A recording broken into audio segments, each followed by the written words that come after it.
NEET को लेकर विवाद, छात्रों की चिंता और सिस्टम को लेकर उठते सवाल के बीच हमारे साथ में बातचीत करने के लिए दिल्ली विश्वविद्यालय के कुलपति प्रोफेसर योगेश सिंह हैं। सर, जिस तरीके से लगातार नीट को लेकर खबरें आ रही हैं, पूरे देश भर में प्रदर्शन चल रहा है बच्चों के और राजस्थान से इसकी शुरुआत हुई, क्या आप मानते हैं कि बच्चों का जो भविष्य, उनका करियर है, उनको लेकर उनमें बहुत ज़्यादा डर और चिंता का विषय इस समय है? आप क्या मानते हैं इसको? देखिए, डर और चिंता अपनी तरह से जायज़ है, लेकिन एक और बात देखिए आप, जिस समय पता लगा कि पेपर लीक हुआ और सरकार ने निर्णय लिया कि इसको कैंसिल करेंगे, तो वो इससे अच्छा कोई निर्णय उस समय नहीं हो सकता। आप ये मान के चलिए कि न पता लगता और ये बच्चे जिन्होंने कि पेपर खरीदे थे ये सब एडमिट हो गए होते तो कितना नुकसान होता उन बच्चों को भी जिनका एडमिशन नहीं हो पाता, और ऐसे डॉक्टर्स बनते जो देश को कितना नुकसान करते आने वाले समय में। ये तो एक जरूरी स्टेप था जो लिया गया। ये एक इसका एक एस्पेक्ट है, एक तरीका है उस चीज़ को देखने का कि चलिए चीज़ पकड़ी गई तो उसका सॉल्यूशन की तरफ भी बढ़े। और दूसरा, आपने देखा होगा पिछले 1-2 दिनों में बहुत सारी गिरफ्तारियां हुई हैं, तो सरकार बहुत संजीदगी से कोशिश भी कर रही है कि इसके तह तक जाया जाए कि ये जो गैंग्स हैं ये किस तरह ऑपरेट करते हैं। आप देखो कि देश में लिकर माफिया है, देश में ये ड्रग्स माफिया है, ये सारे लोग क्या है, पूरे के पूरे गैंग्स हैं, ये ऑपरेट करते हैं। इसी तरीके से एजुकेशन में ये माफिया डेवलप हो गया क्योंकि ये स्टेक्स हाई हैं, सीट्स कम हैं, एस्पिरेंट्स बहुत ज़्यादा हैं, देश बड़ा है, 140 करोड़ का देश है, बहुत सारे बच्चे बैठते हैं। 23 लाख बच्चों का एग्ज़ाम था, जिसमें से आप ऐसा मान के चलो कि जो 23 लाख हैं, इतना बड़ा तो दुनिया में कोई एग्ज़ाम है होता नहीं है, हुआ नहीं है कभी ऐसे एग्ज़ाम में। और फिर इस तरह से उसको पेपर को तोड़ना, लीक करवाना, तो ये जो कुछ घटना हुई है आगे ना हो इसकी चिंता हम सबको भी है, सरकार को भी होगी, और शिक्षा में से जुड़े जितने लोग हैं वो भी सोचते हैं कि आफ्टर ऑल ये हमारे बच्चों का भविष्य है, ऐसा ना हो। और ऐसा होगा नहीं, मैं ऐसा मानता हूँ। एक घटना हो गई है, मैं अपने बच्चों से तो यही अनुरोध करना चाहूँगा, समझाना चाहूँगा कि अपने पढ़ाई पे फोकस करो। ये समय अपने पे फोकस करने का है, क्योंकि ये जो कैओस हो रहा है, ये जो स्टूडेंट एसोसिएशंस धरना कर रही हैं, प्रदर्शन कर रही हैं, उनको तो नीट देना नहीं है, उनको तो राजनीति करनी है, शुद्ध राजनीति करनी है, उनको और कुछ नहीं करना है। आपको तो एग्जाम देना है। मैं पेरेंट्स से भी अपील करूंगा कि मत परेशान हो, सिस्टम में फेथ रखो, देश हमारा है, इसकी हमको चिंता करनी है, कोई बाहर से नहीं आएगा इसको करने के लिए। और जब सही समय पे स्टेप लिया और लगातार स्टेप्स लिए जा रहे हैं, तो ये जो ट्रस्ट डेफिसिट है इसको बढ़ने ना दें और विश्वास रखें। जब आप देखेंगे तो आपको लगेगा कि सही तरीके से काम करने का प्रयास हो रहा है। प्रोफेसर साहब, क्योंकि बहुत सारे जो बच्चे हैं, क्योंकि 2024 में भी हमने देखा था बड़े पैमाने पर लीक हुआ था और बिहार से लेकर झारखंड तक उसकी जांच हुई थी, 2 साल बाद भी हुआ। इस बीच में भी छोटी छोटी खबरें, लीकेज को लेकर खबरें आती रही, गड़बड़ियों को लेकर। आपको मानते हैं कि जो एनटीए है पूरी तरीके से ऑर्गेनाइज करता है, एनटीए उतना ज़्यादा कैपेबल नहीं है इस एग्जामिनेशन को कंडक्ट कराने के लिए? नहीं, इस बारे में तो मैं कमेंट नहीं करना चाहूँगा, लेकिन बात यह है, ये तो अच्छाई और बुराई की भी तो लड़ाई है। देश में गैंग्स हैं, पूरे पूरे ग्रुप्स, गिरोह बन गए हैं जो इसको तोड़ने की कोशिश करते हैं, और इतने ज़्यादा जहाँ लोग इन्वॉल्व होते हैं। अगर एनटीए का भी कोई इन्वॉल्व है, मैं पूरा विश्वास है कि जांच एजेंसियाँ उसको भी पकड़ लेंगी, अगर कोई है तो उसको भी वो भी पकड़ा जाएगा। पर मेरा सीबीआई से भी एक अनुरोध रहेगा कि जल्दी जांच पूरी करो, जल्दी से जल्दी, ताकि हम पनिशमेंट का भी कोई एग्जाम्पल सेट करें, जिससे कि ये एक डेटरेंट बने, लोग डरें ऐसे काम को करते हुए। और जो स्टूडेंट जिन्होंने लिए थे, इसके पेपर्स लिए थे, उनको भी एक समझ होनी चाहिए कि हम जब छोटा रास्ता ढूंढते हैं, एक सरल रास्ता ढूंढने की कोशिश करते हैं, तो हम अपने आप को कमज़ोर ही करते हैं। और जो इनोसेंट बच्चे हैं, जो दिन रात पढ़ाई करते हैं, उनका हक छीनने का प्रयास करते हैं, ये भी हमको नहीं करना चाहिए। मॉरल एथिकल इशू तो अपनी जगह है ही, लेकिन नए मेथड्स, नए सिस्टम्स बनाने की भी तैयारी होगी आने वाले वर्षों में कि ये घटना दोबारा ना हो। पर देखिए, एक तरफ हम देख रहे हैं कि कुछ लोग इंस्टिगेट कर रहे हैं स्टूडेंट्स को, सड़कों पे आ जाओ, ऐसा कर लो, वैसा कर लो।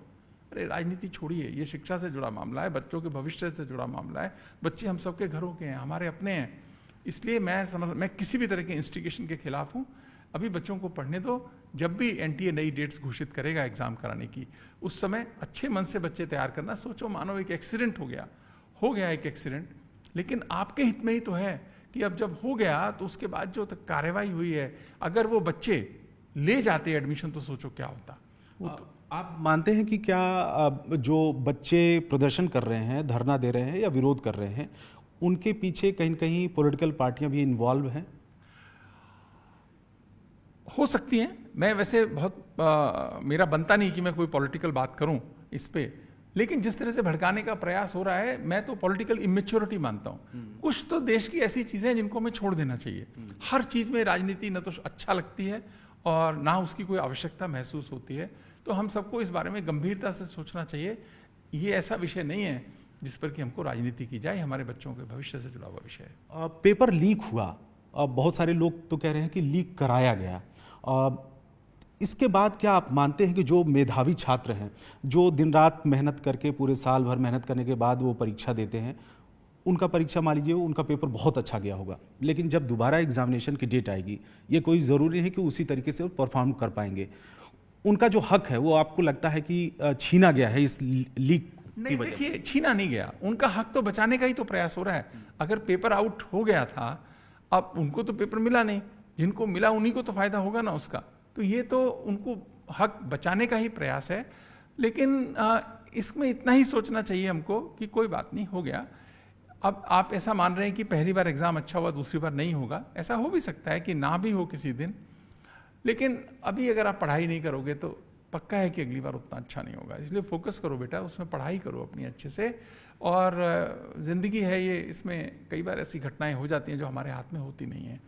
इसलिए हमको अच्छे से पढ़ना चाहिए और अच्छा ही होगा। और एक मान के चलो ना, अच्छा बैट्समैन तो हर फॉर्मेट में अच्छा खेलता है। आपने पढ़ाई की है, मेहनत करी है, अगली बार और आप भी अच्छा ही करेंगे। और यदि पेपर डिफिकल्ट आया भी तो सबके लिए डिफिकल्ट होगा, आसान आया तो सबके लिए आसान आएगा। पेपर तो आउट नहीं होना चाहिए, लीक नहीं होना चाहिए, ये इंपॉर्टेंट है। पेपर की डिफिकल्टी लेवल से बहुत कुछ फर्क पड़ता नहीं है, वो सबके लिए वैसा ही होता है। लेकिन अगर लीक होता है पेपर तो बहुत लोगों को एडवांटेज होती है, उससे तो बचना ही चाहिए ना। प्रोफेसर साहब, इस दौरान क्योंकि बहुत सारे जो बच्चे इस इंटरव्यू को देखेंगे तो इसमें एक सवाल बनता है, थोड़ा सा हो सकता है कि व्यक्तिगत भी हो। क्या आप मानते हैं कि अगर आपका बच्चा खुद नीट की प्रिपरेशन कर रहा होता तो क्या आपको एनटीए पर और सिस्टम पर भरोसा होता? नहीं, बात है कि देखिए, शुरू में गुस्सा तो आता ही है कि ये पेपर क्यों कैंसिल हो गया, अच्छे वाली तैयारी कर ली थी, पढ़ाई कर ली थी, अब ये। लेकिन मेरा भरोसा तो नहीं डगमगाएगा इस तरह से। और भरोसा डगमगा के पाओगे क्या? इसीलिए और सरकार इसमें जो भी आवश्यक स्टेप्स होंगे वो ले भी रही है और भविष्य में भी इसमें लेगी। और मेरा बच्चा होता मैं उसको भी यही समझाता कि बेटा अभी तैयारी करो, दोबारा एग्ज़ाम महीने भर में, 15 दिन में, 20 दिन में जब भी होगा तो सही से दो। अब ये सबके लिए परेशानी आई है ना, ये तो ऐसा तो है नहीं कि हमारे घर में ही आई है, सबके लिए परेशानी आई है।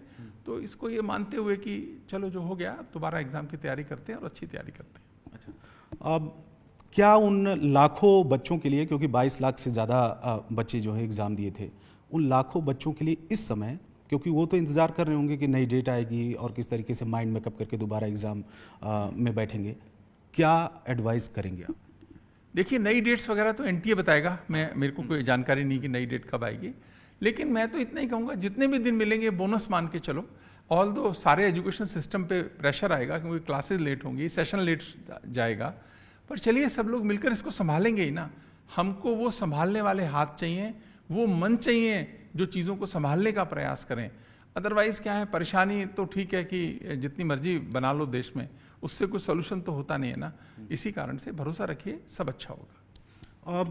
बच्चों के मन में इस बात को लेकर अभी जल्दी ही मैं एक इंस्टीट्यूट पे गया था जहां पर तमाम ऐसे बच्चे थे, करीब 20-25 बच्चे जिन्होंने 3 तारीख को एग्ज़ाम दिया था। उनका यह कहना था कि हम पढ़ाई पर फोकस करें या सिस्टम से लड़ाई लड़ें, क्योंकि इस समय पढ़ाई से ज़्यादा हमें सिस्टम से लड़ने को लेकर डर लग रहा है। मेरा सोच बहुत क्लियर है। सिस्टम से लड़ने की न तो कोई आवश्यकता है, या तो होता ना सिस्टम एक्शन नहीं ले रहा होता, तब तो लड़ना चाहिए था। सिस्टम सब एक्शन ले रहा है। आपके पास कोई सजेशन हो तो आप एनटी को सजेशन दीजिए। लेकिन मेरा कहना यह है कि ये सब अभी आप अपनी पढ़ाई पे फोकस कीजिए, क्योंकि आप अगर थोड़ा ध्यान हटाएंगे तो रिवीजन रह जाएगा, कमज़ोर हो जाएगा। इसलिए इधर उधर मत देखिए, सोशल मीडिया से भी भ्रमित मत होइए, फोकस कीजिए अपनी पढ़ाई पे, वही आपके काम आएगी, आपका, हमारा, इस देश का भविष्य बनाने में सहायक होगी।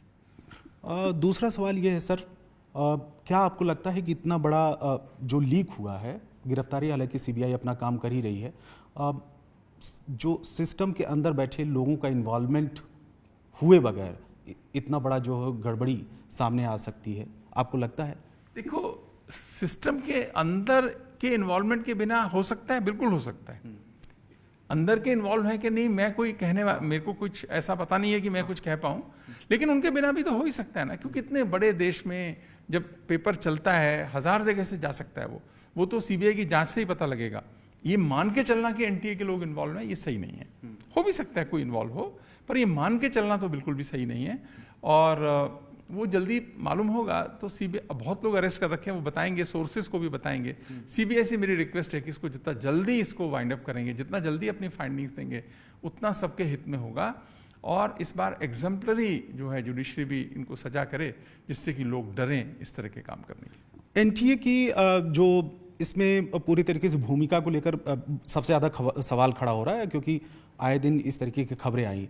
एनटीए के जो पूरी तरीके से स्ट्रक्चर है या जो एग्जामिनेशन का जो सिस्टम है, वो और भी ज़्यादा आपको लगता है कि दुरुस्त करने की ज़रूरत है? देखिए, ये तो पक्की बात है कि दुरुस्त करने की तो ज़रूरत है ही है। अगर एग्ज़ाम में कोई पेपर लीक होता है, एनटीए की इन्वॉल्वमेंट भले ही ना हो, जिम्मेदारी तो एनटीए की है ही ना, तो उनको दुरुस्त अपने सिस्टम्स भी करने चाहिए। अगर और स्ट्रेंथन करने की ज़रूरत है तो स्ट्रेंथन भी करना चाहिए अपने आप को, क्योंकि ये एक बहुत ही सेंसिटिव सब्जेक्ट है और वो संजीदगी से कर ही रहे होंगे इसको, ऐसा मैं मानता हूँ कि अपने को। कुछ एक दो सवाल जो थोड़ा सा इमोशनल है। इमोशनल इसलिए क्योंकि जो मेडिकल की पढ़ाई होती है काफ़ी ज़्यादा कॉस्टली होती है और वैसे परिवारों के लिए बहुत मुश्किल होता है जो पेरेंट्स अपनी गाढ़ी कमाई का खर्चा करते हैं अपने बच्चों के भविष्य को लेकर, पढ़ाई को लेकर। ऐसे में लगभग 23 लाख बच्चों में बहुत बड़ी संख्या ऐसी है जिनके पेरेंट्स उतने ज़्यादा कैपेबल फाइनेंशियली नहीं थे। उनके लिए आप क्या मैसेज देना चाहेंगे या उनके लिए आप क्या समझते होंगे, क्योंकि आप बहुत लंबे समय से इस एजुकेशन सिस्टम? मैं ऐसा मानता हूं कि पेरेंट्स बहुत मेहनत करते हैं, बहुत सारे लोग के पास पैसे भी नहीं होते हैं, व्यवस्था कर ही सारा काम करते हैं। उनके लिए मैं यही कहूँगा कि भरोसा रखिए, क्योंकि ये जब लीक पकड़ी गई है, आपके बच्चे के पास तो पेपर नहीं था ना, ये तो ताकतवर लोगों के पास ही पेपर रहा होगा, या जो बहुत सारा खर्चा कर सकते हैं उनको गया होगा। अगर सरकार ने निर्णय लिया है तो आप सबके हित के लिए ही तो लिया है ये निर्णय। आपके हित में देखते हुए कि आपके बच्चे क्या हैं, वो हमारे ही तो बच्चे हैं, उन बच्चों का नुकसान ना हो जाए, वो जो एडमिशन की सीट उनको मिलनी चाहिए थी उनको मिले, इसी को तो इंश्योर करने के लिए सरकार ने ये सारी कार्रवाई की है। इसी कारण से ध्यान देना चाहिए। इसी भाव को अंदर रखेंगे ना तो आपको इतना बुरा नहीं लगेगा। माना कि एक्सीडेंट हो गया था, आपके लिए भी परेशानी है थोड़ी, सरकार के लिए भी है, बच्चों के लिए भी है, पर कोई बात नहीं, संकट से हमको बाहर आना है। आप अच्छा सोचिए, बच्चे तैयारी करें, आप भी अपने मन को अच्छा रखें, भ्रमित ना हो। बहुत सारे लोग बहुत सारी बात कहेंगे, उससे कुछ होता नहीं है। राजनीति हो सकती है, थोड़ा बहुत फ़ायदा भी किसी को हो सकता है, पर हमको, मुझे लगता है, इससे बचना चाहिए। सर, क्योंकि दिल्ली विश्वविद्यालय के आप वीसी हैं और इसके अंडर बहुत सारे कॉलेज आते हैं, अब इन जगहों पर जब एग्जामिनेशन होता है, आपने देखा होगा कि इस तरीके की खबरें नहीं आती कि लीक हुआ, कोई गड़बड़ी हुई, शिकायत हुई, धरना हुआ, प्रदर्शन हुआ, खास करके एग्जामिनेशन को लेकर। पॉलिटिक्स अपनी जगह होती है, जो स्टूडेंट पॉलिटिक्स होती है, लेकिन एनटीए इतनी बड़ा जो संस्था है वो ऑर्गेनाइज करवाता है, वहाँ पे लीकेज कैसे और यहाँ पे कैसे नहीं? नहीं, दोनों चीज़ें फ़र्क हैं। हाँ।